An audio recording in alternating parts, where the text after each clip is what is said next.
Bienvenue dans le podcast Nouvelle Conscience. Nous discuterons ensemble de projets, d'œuvres et d'acteurs vecteurs d'espoir pour l'édification d'un monde plus respectueux du vivant et de soi-même. Je suis Manon Sala et je chemine depuis longtemps pour comprendre le lien intrinsèque entre le bien-être individuel et l'élan du collectif. Je vous invite à me joindre dans ce jeu de pistes afin de semer ensemble les indices vers une nouvelle conscience.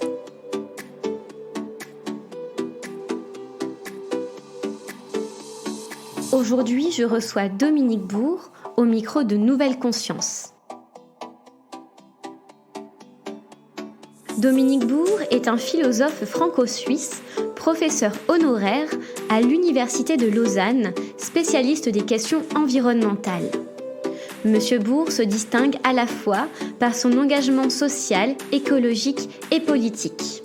Il a présidé jusqu'en 2019 le conseil scientifique de la Fondation Nicolas Hulot pour la nature et l'homme et préside aujourd'hui le conseil scientifique de la Fondation Zoen en Suisse. Il a également été membre de nombreuses commissions politiques telles que la commission Coppens pour la charte de l'environnement additionnelle à la Constitution française en 2004. Dominique Bourg a publié plus d'une quarantaine d'ouvrages, sans compter ses publications scientifiques, notamment en tant que codirecteur de 2 collections liées à l'écologie et à l'environnement aux presses universitaires de France. Dans cet épisode, nous revenons sur la nécessité de la pensée philosophique pour analyser et dépasser les conditions de vie dévastatrices créées par la modernité. Nous proposons une action pensante dans le cadre d'un monisme réflexif, ou l'appartenance constitutive à un seul et même monde vivant. J'espère que cette discussion philosophique vous donnera quelques clés de lecture sur les enjeux de l'anthropocène et sur la façon dont nous pouvons nous relier à une autre forme de spiritualité pour les dépasser. Je vous souhaite une très bonne écoute. Bonjour Monsieur Dominique Bourg. Bonjour Manon. Je suis vraiment honorée de vous avoir sur le podcast Nouvelle Conscience. Merci d'avoir accepté mon invitation. Merci à vous. Donc, on va parler aujourd'hui de la conscience écologique, de la démocratie écologique. L'écologie sera le fil rouge de notre échange, notamment par le prisme de la philosophie. Vous avez abordé l'écologie sous ses multiples facettes des sciences humaines. La première question que je voudrais vous poser concerne justement le lien de la philosophie avec la possibilité de comprendre et pourquoi pas d'agir pour dépasser la crise écologique. Donc vous avez été ancien président du conseil scientifique de la Fondation pour la nature et l'homme jusqu'en janvier 2019 et vous êtes actuellement président du conseil scientifique de la Fondation Zoen en Suisse. Donc la question que je me pose, c'est comment la philosophie peut éclairer sur ces questions-là? Mais d'une façon toute simple, c'est parce que la relation qu'on entretient aujourd'hui avec la nature, la façon dont on continue par bien des côtés à comprendre nous-mêmes et le monde qui nous entoure, et les autres évidemment, et le reste du vivant, c'est très dépendant de cette espèce de révolution philosophique, scientifique de la fin du XVIe et du début du XVIIe siècle, qui a été l'avènement de la science moderne avec le mécanisme qui nous a amené à nous comprendre, nous autres êtres humains, comme étrangers à la nature. Et donc en instaurant un dualisme entre les êtres humains d'un côté et tout le reste du vivant et de ce qu'on appelle la nature, en tout cas au moins la nature terrestre de l'autre. Et ce dualisme-là, le dualisme homme-nature, qui est lié aussi au dualisme corps-esprit, matière-esprit, et puis à partir de là, on peut filer toute une série d'autres dualismes, continue à être extrêmement prégnant dans la civilisation qui est la nôtre. Il nous instaure comme vraiment absolument étrangers à cette nature. Et effectivement, c'est ce que très pratiquement nous avons construit. Il suffit par exemple de songer à l'agriculture conventionnelle. C'est une espèce d'arrachement permanent à la nature. Pensez à l'élevage industriel, que sais-je. Enfin, voilà. Et donc ça, c'est quelque chose qu'on peut notamment et mieux comprendre avec la philosophie parce que comment dire, les notions autour desquelles cette séparation entre nous et la nature s'est construite, ce sont des notions philosophiques. Et donc, effectivement, le passage par la philosophie pour comprendre ça est quasi obligatoire. D'accord. Vous faites d'ailleurs une analogie entre la chute de Rome et l'époque que nous traversons aujourd'hui, la modernité, qui a commencé il y a 200 ou 300 ans. Donc, selon vous, d'un point de vue philosophique, historique, quelles sont les ressemblances, les similitudes entre notre époque actuelle et puis le 5e siècle avec la chute de Rome? La chute de Rome.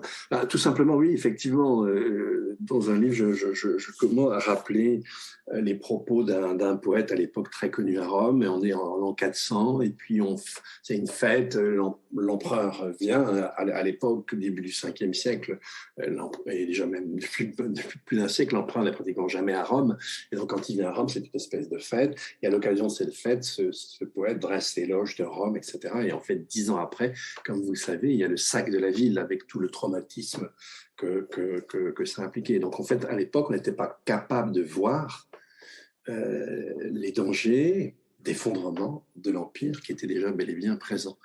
Et c'est en ce sens-là qu'il y a une forme d'analogie avec notre époque. On est absolument incapable de vraiment prendre absolument au sérieux et d'en tirer les conséquences. Par exemple, la question du dérèglement climatique, celle de l'effondrement de la biodiversité, etc. En fait, toutes les grandes questions écologiques. Alors, c'est d'autant plus curieux que jusqu'en 2018, on peut par exemple imaginer qu'effectivement, on pouvait ne pas ressentir le climat. Maintenant, depuis 2018, on voit bien, autrefois les canicules étaient rares dans l'hémisphère nord, l'été boréal. Aujourd'hui, dans l'hémisphère nord, vous avez, depuis 2018, vous avez systématiquement plusieurs canicules, vous avez des événements extrêmes avec des sauts de température, enfin des niveaux d'inondation, des méga-feux, etc. On commence pourtant à ressentir autour de nous qu'il se passe quelque chose de curieux. Et pourtant, il y a une conscience écologique diffuse dans la population, il y a beaucoup de sondages qui nous le montrent, et en même temps, ça ne percole pas, ça ne débouche pas sur des actions importantes. Si on regarde la COP26, on a fait un progrès sur le processus, mais pas sur le fond. Sur le fond, on s'attend à ce que nos émissions, d'ici à 2030, augmentent encore de 14% par rapport à 2010, pas 90, donc c'est plus fort. Et vous regardez la campagne présidentielle française, il n'est pratiquement jamais question d'environnement. Donc c'est quelque chose d'effectivement très, très, très, très curieux. Et puis je ne peux pas m'empêcher de penser au film de Netflix, là. Donc, en tout cas, effectivement, c'est même pas parodique. Il suffit d'écouter les médias et vous allez vous trouver face à quelque chose de très proche de ce que montre le film. Donc, effectivement, c'est une sorte d'énigme. C'est pas facile à comprendre, mais je pense que c'est que quelque part, on s'est vraiment déconnecté, délié du milieu, et ça c'est une très très vieille histoire que le mécanisme dont j'ai parlé tout à l'heure a en quelque sorte accentué très fortement, mais c'est sans doute une histoire qui commence bien avant. Oui. Dans un de vos ouvrages, Nouvelle Terre, et également dans le dictionnaire de la pensée écologique, vous parlez du rôle de la spiritualité pour justement se relier au vivant. Vous parlez d'une double fonction d'extériorité, d'une modalité d'expérience intérieure et intime avec le vivant. Selon vous, comment justement la spiritualité, qui est très très peu présente dans les sociétés occidentales industrialisées, comment la spiritualité pourrait nous permettre de mieux nous relier à ce milieu, de nous sentir dans un lien horizontal à celui-ci, et comment envisager une spiritualité dans justement un monde déconnecté de cette vision-là? Oui, alors dans Nouvelle Terre, je donne un double sens précis à ce mot de spiritualité. Le premier sens, c'est un sens très classique, c'est-à-dire que en fait, il n'y a pas de société au sein de laquelle on ne valorise pas une façon de réaliser sa propre humanité. Vous êtes amérindien de la forêt, et réaliser son humanité, c'est être en harmonie avec les esprits, avec le vivant dans la forêt, etc. Vous êtes un grec de l'époque d'Aristote. La spiritualité, eh bien, c'est développer ce qui apparaissait à l'époque comme le plus proprement humain, c'est-à-dire effectivement la connaissance, donc la raison sous sa forme théorique avec les sciences, la philosophie, sous sa forme pratique en partie par la vie de la cité, puis aussi sa sensibilité par les arts. C'était magnifique. Pour un bouddhiste, un chrétien, un musulman, ça va être une forme de salut, l'éveil dans un côté, le salut de l'autre, enfin bon, peu importe. Mais en fait, non, dans notre société, en ce sens-là, c'est-à-dire sous la forme d'un modèle très accepté de réalisation de soi, ben nous, c'est le consumérisme. Souvenez-vous de ces gars-là qui disaient, si vous n'avez pas une Rolex à 50 ans, vous avez raté votre vie. C'est-à-dire qu'en fait, se réaliser soi, on se réalise par un statut et la possession d'objets. Oui. Et donc, c'est effectivement très lié au consumérisme. C'est une forme de spiritualité. Alors, une forme de spiritualité en creux, il n'y a plus d'invisible. Hein. Au contraire, on est enfermé complètement dans le visible, à la différence de toutes les sociétés antérieures. Donc ça, c'est le sens classique. Et je le mets en relation avec un autre sens. Alors, pour lequel, là aussi, c'est quelque chose d'universel. Il n'y a pas de société qui n'entretienne pas une forme de relation à la nature qui nous entoure. Et la nôtre est très, très, très particulière. Je vous en parlais tout à l'heure avec le mécanisme. Et il a déterminé que tout ce qui est nature, ça n'est jamais qu'un stock destiné à être exploité, y compris les êtres vivants. On le voit aujourd'hui avec l'effondrement du vivant autour de nous, la manière dont on le traite industriellement. Tout n'est que objet à exploitation économique. Et en fait, ce que j'ai essayé de montrer dans ce livre, c'est que, alors ça, c'est ce qu'on peut appeler le sens ontologique, puis il y a le sens axiologique ou éthique, l'autre. Et ce que j'ai montré dans ce livre, c'est que les deux vont ensemble, en fait. Alors, effectivement, pour avoir une spiritualité consumériste, il faut que vous imaginiez que tout ce qui vous entoure n'est qu'un stock de ressources destinées à être exploitées économiquement. Et le consumérisme est alors le débouché naturel, si vous voulez, de cette façon de se rapporter au monde qui nous entoure. Donc oui, et on voit bien qu'aujourd'hui, nos sociétés, elles sont travaillées par des formes spirituelles très, très nouvelles.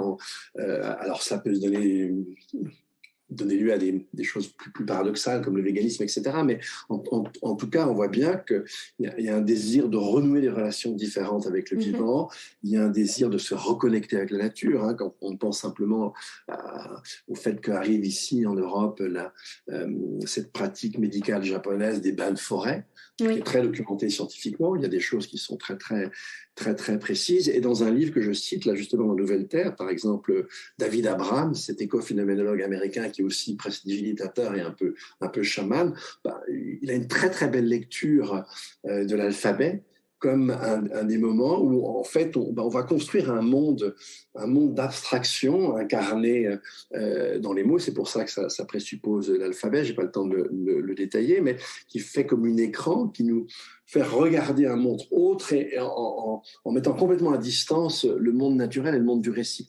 Donc voilà. Et donc on arrive aujourd'hui où on est en train de se suicider sans même s'en apercevoir.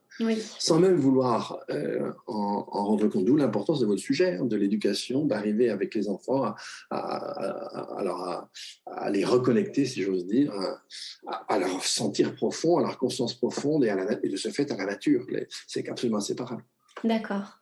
Donc la spiritualité, vous parliez d'une spiritualité via le prisme du consumérisme. C'est ça aussi donc, Oui, c'est ce que j'appelle une spiritualité en creux. C'est-à-dire que si j'entends par spiritualité le fait qu'il n'y a aucune société sur Terre qui ne valorise pas un mode de réalisation de soi pour les êtres humains, alors il peut différer en termes genrés, mais en tout cas, dans toutes les sociétés, on a toujours valorisé cette façon de se réaliser soi-même.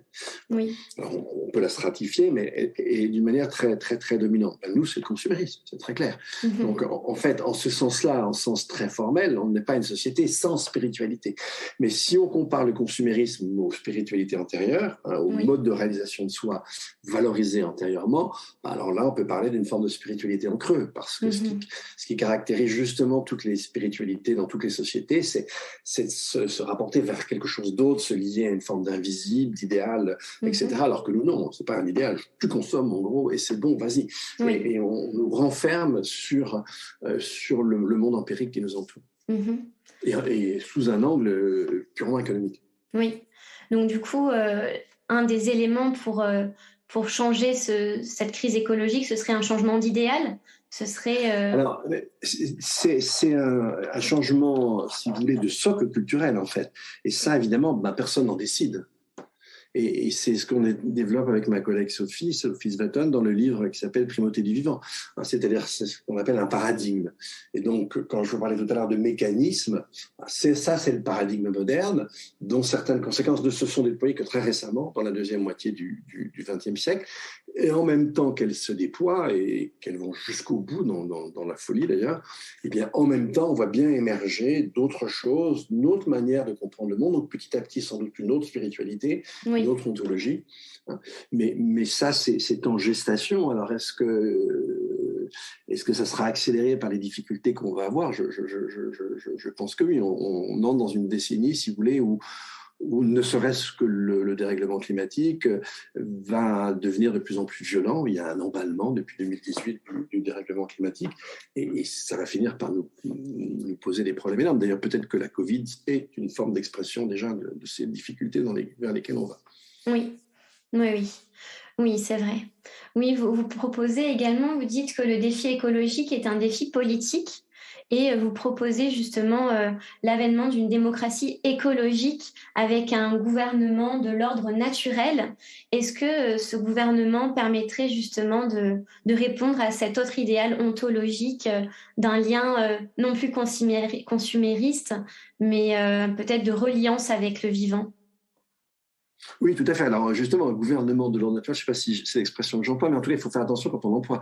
C'est pas du tout un gouvernement de la manipulation de la terre, hein, c'est pas du tout de la géo-ingénierie, etc. Au contraire, ça n'a pas de sens, c'est voué à l'échec, ça risque d'ailleurs de produire des conséquences pires que celles qu'on va essayer d'éviter.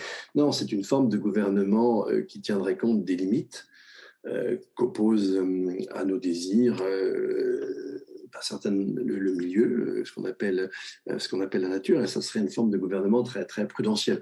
Alors, ce que pourrait être la démocratie écologique dans un siècle ou deux, je n'en sais rien. Nous, ce qu'on essaie de penser avec Thierry et d'autres après, c'est bien quelles pourraient être les institutions qui nous permettraient de mieux prendre en compte les défis d'aujourd'hui, de les regarder de façon plus franche. C'est ça qu'on a essayé de faire. Alors, effectivement, le défi, il est politique, et on voit bien aujourd'hui que la sphère politique n'arrive pas à prendre en compte ces enjeux. Il suffit de voir la campagne présidentielle française.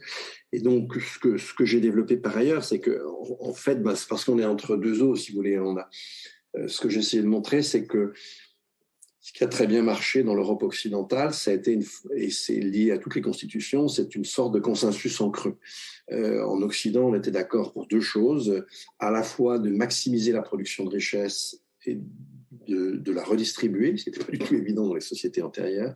Et puis, et on pouvait, sur cet accord, sur les grands objectifs vers lesquels on devait se diriger, en même temps, on pouvait s'opposer sur la manière d'y aller. C'est-à-dire qu'effectivement, produire un maximum de richesse, oui, mais est-ce que ça veut dire l'entreprise privée à fond ou au contraire rationalisation de la production? Redistribuer, oui, mais est-ce que c'est sous une forme géométrique, c'est-à-dire au prorata du mérite des uns et des autres, ou est-ce que c'est sous une forme arithmétique, c'est-à-dire de façon plus égalitaire? Et les oppositions dans la société ont réussi à se configurer autour de ça, et ça a donné un ordre politique qui a très bien marché. Alors aujourd'hui, ça ne marche plus. Maximiser la production de richesse, non, c'est précisément ce qui détruit tout. C'est la richesse qui détruit tout. Hein. Quand vous savez que les 10% les plus riches, à eux seuls, c'est 52% des émissions mondiales, et puis que les 50% les plus pauvres, c'est que 7%, vous vous rendez compte que si on maximise la richesse, là, on se suicide. Ensuite, redistribuer, oui, mais précisément, non. Si c'est effectivement les plus riches qui détruisent, il est clair que je ne peux plus avoir une redistribution géométrique. Il faut au contraire retrouver la différence sur un socle arithmétique. Donc, et voilà, et ça, on voit bien que ça commence à venir dans les esprits. On voit bien que cette question écologique, quand on la rappelle, personne personne ne va avouer la nier, même s'il l'a fait, s'il le nie en pratique, etc. Mais on voit bien que ça, c'est en train de glisser, c'est en train de changer. Cela dit, ça va très lentement et ça ne fait pas nos affaires sur le plan écologique. Mais bien sûr, il faudra finir par donner une réponse politique à ce sujet-là. Et pour pouvoir donner une réponse politique, il faut qu'il y ait un consensus de fond. Et là, on n'a pas encore construit ce consensus de fond, on le voit bien. Oui. Et est-ce qu'on peut penser une démocratie écologique à l'aune de la mondialisation, ou est-ce qu'au contraire, cela nous inciterait à revenir vers plus de local, vers une forme de gouvernance plus locale? Oui, tout à fait. Ça, je ferai dans un autre livre qui s'appelle Le marché contre l'humanité. La démocratie est par essence territoriale. Oui. Et donc, ça concerne une communauté sur un territoire. Et effectivement, si vous voulez, ce qu'on réussissait à faire jusque dans les début des années 70, effectivement, une grosse partie des échanges restaient locaux. Et donc, les autorités publiques avaient une maîtrise assez forte sur la répartition, richesse, pauvreté, sur le type de choses qu'on pouvait produire, etc. À partir du moment où c'est globalisé avec un marché global, il n'y a plus d'instance de régulation qui fonctionne. Et du coup, effectivement, la démocratie, elle perd la plupart de ses outils, d'où la désaffection aujourd'hui par rapport au vote, etc. Et oui, on voit bien qu'aujourd'hui, on a une espèce de tendance d'une démondialisation, mais pas le retour aux États-nations classiques. On voit qu'on va plutôt vers de grands espaces. Et on peut, à l'intérieur de ces grands espaces, avoir une fédération et que certaines questions restent à une échelle plus petite. C'est sans doute ce vers quoi on va. Toute la difficulté aujourd'hui, c'est qu'on est dans un entre-deux. On ne voit pas exactement ce qui va advenir. On voit que ce qui est passé nous amène à la ruine. Et puis, on a du mal encore à parvenir à situer. Alors, c'est un peu ce que j'ai essayé de penser. C'est ce moment de transition. Alors, c'est ce que je vous disais avec le fait qu'on passe d'un paradigme, enfin, pas d'un paradigme là, d'un consensus en creux qui ne tient plus, un autre qu'on n'a pas encore réussi à construire, d'où l'idée dans Démocratie écologique et dans les autres livres, La vers une république écologique et tous ces livres collectifs, l'idée d'imaginer des institutions qui nous permettent un peu mieux de transiter et de tenir mieux, c'était la volonté du livre avec Kerry et des livres d'après, c'est de tenir beaucoup mieux compte de ce que l'on sait sur la finitude du système Terre. Ça ne percole pas dans la sphère politique. D'accord.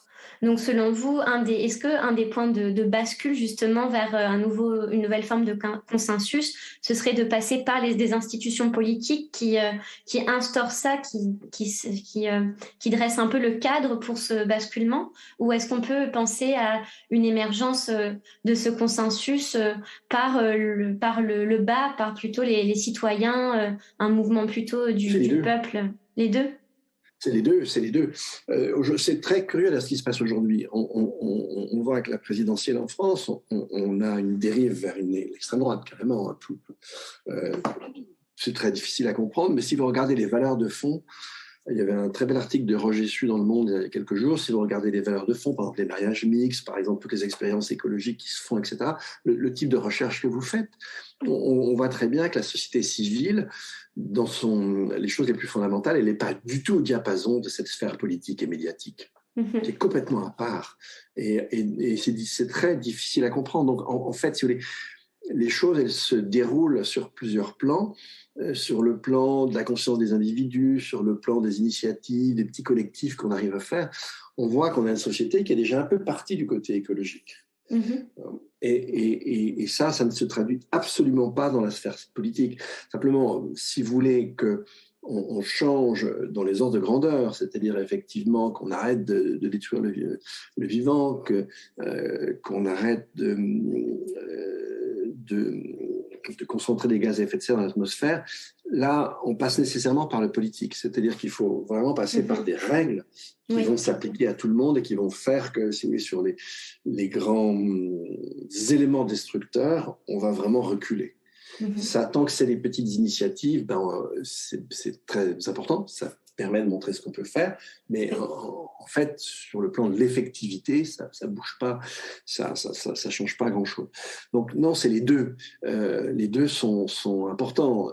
Si ça change pas par le bas, ça ne changera jamais. Mais si le haut ne permet pas à un moment donné au bas de changer d'échelle, ça ne changera pas non plus suffisamment rapidement. Oui. Est-ce que vous avez des exemples de pays justement où la transition se fait de façon plus simple, où il y a justement ce point de bascule qui commence à être atteint avec cette Non. jonction des deux Ah, peut-être un peu. La Nouvelle-Zélande, voilà, des pays comme ça. Oui. Où là, on a... Puis il y a eu quelques femmes premiers ministres dans d'autres pays scandinaves, etc., qui sont un peu sur le modèle de la première ministre là, de Nouvelle-Zélande, qui ont un discours complètement original et qui ont des actes et des gestes qui sont assez étonnants et vraiment fascinants. Donc, ça, il y a une petite amorce dans de rares endroits. Mais si vous regardez les grands pays, malheureusement, Oui. difficile de discerner quelque chose sur le plan politique. C'est intéressant, je trouve, ce que vous dites concernant le fait que dans certains pays où des femmes dirigent, ont vraiment le pouvoir exécutif, il y ait des amorces. Peut-être que finalement, on a besoin aussi d'autres valeurs, des valeurs plus féminines, dans un sens pas du tout genré, mais dans un sens en tout cas d'action, un sens plutôt en acte plutôt que voilà le genre, parce on est là pour l'instant sur des pays avec des valeurs très masculines, voilà donc de concurrence, de compétition. Peut-être que justement ce consensus, pour qu'il arrive, il faut également penser à d'autres valeurs plus en reliance et moins en force pour permettre une évolution. Alors oui, ça je pense que c'est très, très juste, et à ça s'ajoute le fait qu'une certaine forme de compréhension des relations homme-femme, hein, telles que... Alors c'est compliqué anthropologiquement, le néolithique n'a pas forcément tout fait naître, toutes les horreurs qu'on connaît aujourd'hui, mais il les a en tout cas universalisées et durcies. Et donc, effectivement, il y a une domestication de la nature par certains êtres humains qui est inséparable d'une domestication de la majorité par une minorité et d'un genre par l'autre. Et donc, c'est pas effectivement un hasard que ces personnages politiques soient plutôt des femmes. Hein, et on le voit d'ailleurs aujourd'hui dans les grèves du climat, etc. On a très souvent plutôt des jeunes femmes qui sont en avant. Je pense que là, il y a quelque chose de très profond qui joue. Il y a une recomposition d'un ordre symbolique qui est effectivement assis sur la domination, la destruction, la compétitivité, etc. Tout ça qui nous amène dans le mur. Et effectivement, c'est pas étonnant de voir que ce sont plutôt des femmes qui sont les porte-drapeaux d'une manière très, très différente, mais c'est important de dire aussi assez rapidement que les hommes s'y mettent, hein, parce que sinon, ça va pas aller assez vite. Hein. C'est clair. Je me demandais si vous aviez suivi un peu les travaux de Jean Jouzel concernant en France, en ce qui concerne la mise en place d'un enseignement écologique dans le supérieur. Est-ce que, puisque donc dans le supérieur, les savoirs sont très fragmentés, dans des disciplines qui sont parfois, on a du mal à faire les liens entre elles.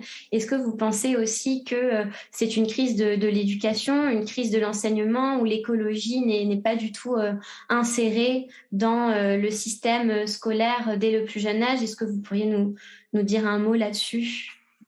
Oui, alors je connais bien Jean. On a un livre oral là, avec aussi un autre climatologue qui est arrivé, le truc, là, qui va bientôt paraître, puis ça donnera lui un petit bouquin ou plus après, mais là pas avant un an. Et donc je connais bien Jean, je connais depuis des années. Je n'ai pas suivi ce qu'il fait du côté pour tout dire, du côté de l'éducation, mais je trouve que c'est très bien qu'il fasse ça. Alors ça, c'est très compliqué parce qu'on a un système éducatif, évidemment, qui valorise les fondamentaux de la culture moderne. Et effectivement, avec une approche des sciences qui mériterait qu'on y regarde de plus près. Et on voit bien à quel point c'est confus dans notre société aujourd'hui. Hein. D'un côté, il y a une confusion entre valorisation des sciences et puis valorisation de l'ordre technolibéral. Si vous regardez du côté de certains sociologues, genre Bronner, etc., ou le magazine Le Point, il y a une confusion totale entre j'ai presque envie de dire, entre raison et industrie. C'est assez affligeant.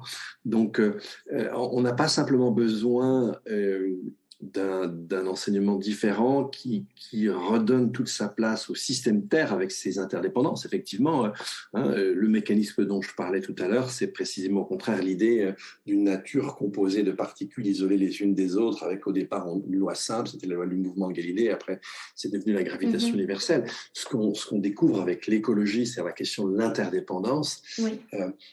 Ça reste un petit morceau scientifique, mais tout le reste reste analytique. Et donc, il n'y aurait pas simplement besoin de l'écologie, mais on aurait besoin aussi d'un enseignement de philosophie des sciences beaucoup plus intéressant, de remettre dans une perspective anthropologique la civilisation qui est la nôtre, que l'on sache qu'avant le néolithique, il y a eu des formes de civilisation très différentes, avec des modes d'organisation différents. Tout ça, c'est très important si on veut se donner le moral et l'envie aujourd'hui de changer. Et oui, donc l'éducation est quelque chose de fondamental, mais là, je dirais qu'il faudrait refondre tout l'ensemble, et ça se fera peut-être. Pour moi, on est vraiment dans un changement de civilisation. Donc ça finira par se faire, mais évidemment, plus tard ça arrivera, et moins ça nous permettra de répondre rapidement aux difficultés qui sont les nôtres. Oui. Oui, c'est comme dans toute forme de crise. Avant, donc justement, il faut d'abord prendre conscience de la crise avant de pouvoir la changer. Et la transition, peut-être, est toujours difficile parce qu'il faut tout réinventer. Mais c'est ça aujourd'hui. On doit tout réinventer, tout repenser. Donc, c'est pas simple. Oui. Merci beaucoup, Monsieur Dominique Bourg. Je voudrais vous poser la dernière question du podcast, qui est celle de la signification pour vous du terme « nouvelle conscience ».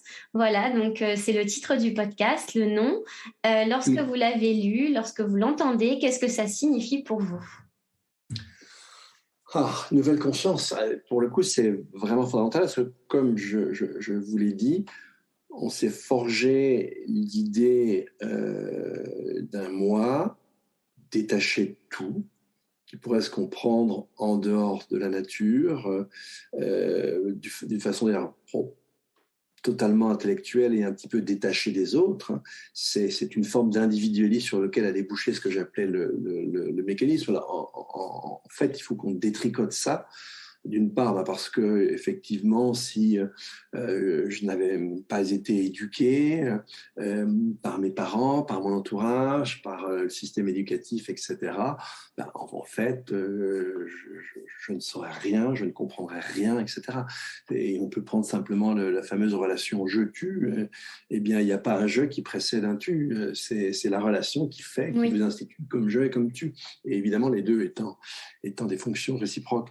Donc, c'est ce qu'on appelle un individualisme relationnel. Alors, on a eu tendance à le penser comme si, effectivement, il n'y avait qu'un je et un tu. Ben non, pour être un je et un tu, il faut des animaux, il faut une nature, il faut des écosystèmes. Et quand on regarde la façon dont les peuples dits premiers, si vous voulez, concevaient leur identité, moi, c'est ma forêt, ma rivière, mes animaux, etc. Et en fait, on commence à se rendre compte que nous aussi, sauf qu'on s'est coupé de ça. Et qu'il va justement falloir reconstruire cette nouvelle conscience qui n'existe que par une espèce de réseau capillaire qui lui permet d'être lié à toute chose. Il faut qu'on réapprenne à se situer dans ce tout et à le respecter. Et effectivement, ma nouvelle conscience, c'est ce qu'il faut qu'on arrive à construire. Et c'est un sacré boulot. Oui, c'est clair. C'est pas simple. Non, mais il y a des gens motivés qui agissent et qui essayent de trouver des solutions. Donc, on n'est pas dans l'immobilité. Non, pas du tout. On voit que c'est en cours. C'est vraiment en cours. Ça. Il y a plein de choses qui se font. Il n'y a que ça qui puisse redonner le moral, parce que sinon, si on regarde, si vous voulez, factuellement le monde tel qu'il est, il y a de quoi péter les esprits. Oui, c'est ça. C'est l'action qui donne l'énergie de L'action, oui, tout à fait, mais une action pensante. Oui, bien sûr, les deux vont ensemble. Ouais. Juste, j'avais une dernière question. Est-ce que du coup, vous pensez que l'individualisme, c'est un peu comme, ce serait un peu le fléau de la modernité? Parce que je pense que dans les formes du vivant, on voit très bien que l'individualisme, on l'a construit, c'est un modèle qu'on s'est créé. Est-ce que justement, c'est une des clés qui nous empêche d'avancer parce qu'on est encastré dans ça, qui est construit, qui n'est pas naturel. Alors, un individualisme, comment dirais-je, fermé, un individualiste atomiste, oui, ça c'est une catastrophe et de toute façon c'est faux. Ça n'existe pas. Il suffit simplement, si je prends même simplement nos savoir-faire techniques qui sont le résultat d'une accumulation sur des générations. Oui. Et ce n'est pas pour rien qu'on ne peut pas passer d'un stade A au stade D. Il faut B, C, voilà. Et donc, ça ne tient pas. On a construit une fiction qui est la fiction d'Homo economicus et qui nous amène à la ruine qu'on connaît aujourd'hui. Oui. Donc, mais en revanche, l'idée, si vous voulez, d'une individualité produite, fragile, qu'il convient de ne pas écraser, de respecter, si c'est une individualité relationnelle, au contraire, si on sait remettre en contexte cette individualité-là, il n'y a pas à la pourfendre, à vouloir la détruire. Elle est intéressante, mais c'est cette nouvelle forme d'individualité qu'on parvient à construire. Et encore une fois, c'est une individualité relationnelle qui ne peut pas se penser hors nature, hors autrui. Oui, d'accord. Oui, c'est plus clair pour moi. Merci beaucoup. Juste votre dernier ouvrage, donc pour terminer, donc c'était bien donc Primauté du vivant, paru en novembre 2021 et coécrit avec en octobre, d'accord, et coécrit avec Sophie Swatton. Vaton. Et ensuite, pour vous suivre, pour être au courant de vos travaux, à part vos ouvrages, est-ce que on peut vous retrouver sur d'autres plateformes, la pensée écologique notamment, le site internet. Oui, non, moi je suis pas de votre génération, donc j'ai un compte Twitter, mais ça m'agace plutôt qu'autre chose. Mais non, effectivement, dans la pensée écologique, alors c'est pas forcément moi, Dieu merci d'ailleurs, mais oui, effectivement, il y a des différentes choses alors c'est très artisanal, hein, donc de temps en temps, il y a de jolis textes qui paraissent. Et puis, oui, mais juste pour vous dire que là, je sortirai en juin avec un autre co-auteur. Là, cette fois-ci, c'est un mathématicien qui s'appelle Nicolas Boulot. Oui. Qui est plus tout jeune. Hein, et on sort un livre de philosophie des sciences en juin qui s'appellera Science et destruction. D'accord, super. À quelle édition ? Au PUF en juin, début juin de cette année. Donc les presses universitaires de France. D'accord. Merci beaucoup en tout cas d'avoir donné de votre temps. Merci Manon.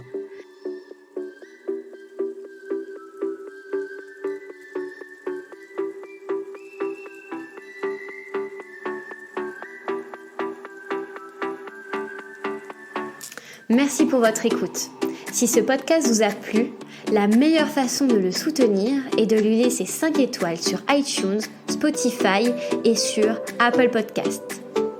N'hésitez pas également à me laisser un commentaire et à me suivre sur la page Instagram Nouvelle Conscience Podcast. Vous pouvez aussi m'écrire.